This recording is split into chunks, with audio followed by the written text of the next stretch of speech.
I need to go to a happier place. I feel romantic. Shut up, Ozzy! Just go to bed, darling. But behind the outrageous headlines and stage antics lies a secret Ozzy Osbourne has only recently dared to admit. A regret so deep, it's followed him for decades. And it's not the drugs, the scandals, or even the bat. It's something more human and far more painful. In the next few minutes, we'll go inside Ozzy's most personal confession, the one choice he says he'd change if he could rewind his life. We'll explore the hidden story behind it, the emotional toll it's taken, and why, even after all the chaos, this is the shadow he can't escape. Before we dive in, what's one decision in your life you'd undo if you had the chance? Think about it, and by the end, see if Ozzy's story changes your answer. What if the loudest man in rock spent decades haunted by silence?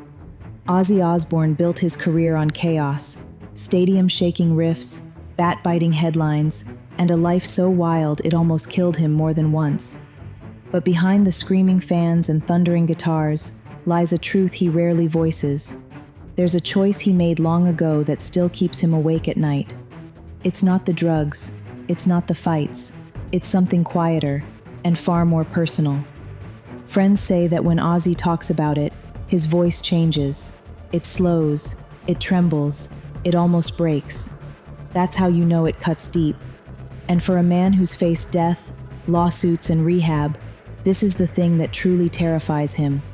Regret can outlive the noise. Don't let your loudest successes drown out your quietest truths. Regret doesn't always arrive in the middle of a crisis. Sometimes it shows up decades later, long after the cameras have stopped rolling. In Ozzy's case, the seed of this regret was planted in the 1980s, at the height of his fame, when his life was a blur of tours, tabloid scandals, and self-destruction. He didn't notice it then. How could he? He was the Prince of Darkness, untouchable. But time has a way of stripping away the illusions.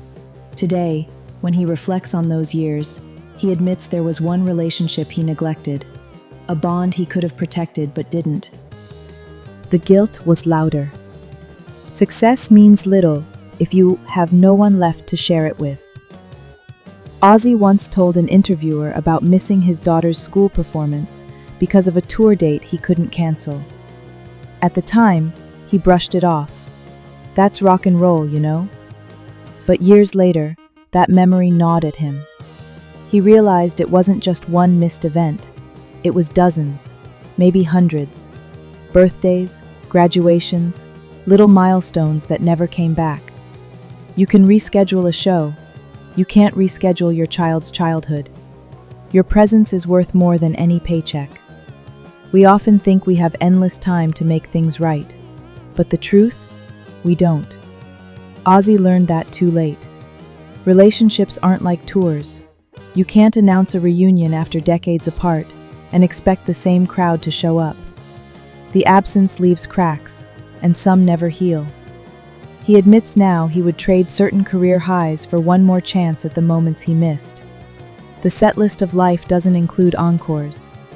Live so you never have to wish for a do-over. There's a moment from the 1990s Ozzy still talks about. He was in a hotel room, exhausted after a show, flipping through TV channels when he stumbled on an interview with his son. The boy said, "I just wish my dad was home more." That hit harder than any critic's review. He turned off the TV and sat in silence. In that instant, the rock star vanished, and the father who wasn't there came into full view. Listen to the quiet voices. They're often telling you what matters most. Here's the irony. Ozzy became a household name because of his family.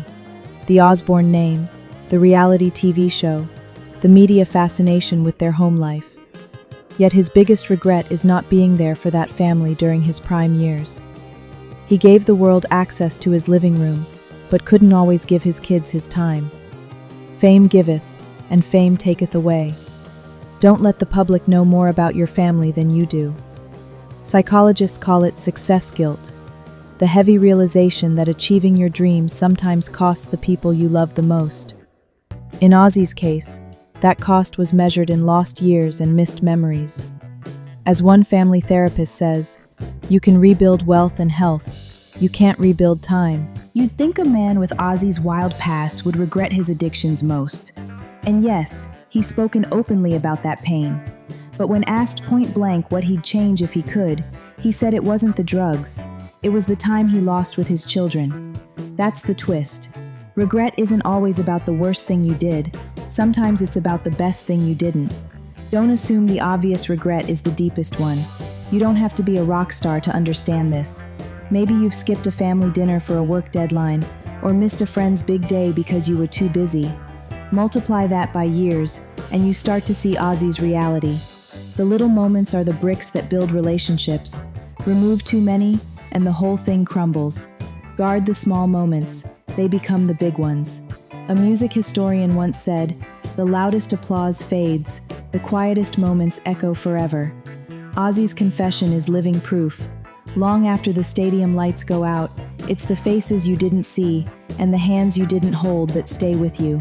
Applause is temporary, connection is permanent. One of Ozzy's overlooked mistakes was assuming that financial support could replace emotional presence. He made sure his family was comfortable, but comfort isn't connection. He learned that too late.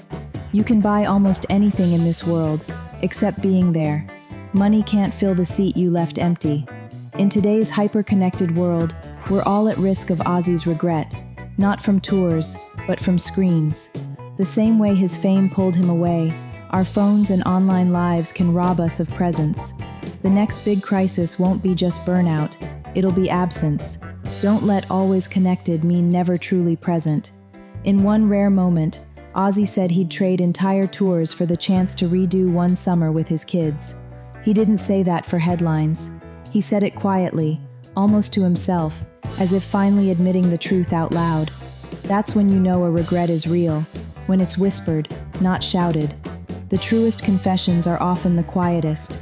What's worth more, 1,000,000 fans screaming your name, or your child calling you dad with pride? Ozzy says he knows the answer now. The tragedy is, he learned it after the moment had passed. Ask the big questions before life gives you the answer. Today, Ozzy spends more time at home. Life's greatest hits aren't on a record. They're in the moments you'll wish you'd been there for. Write your legacy in presence, not just in achievements.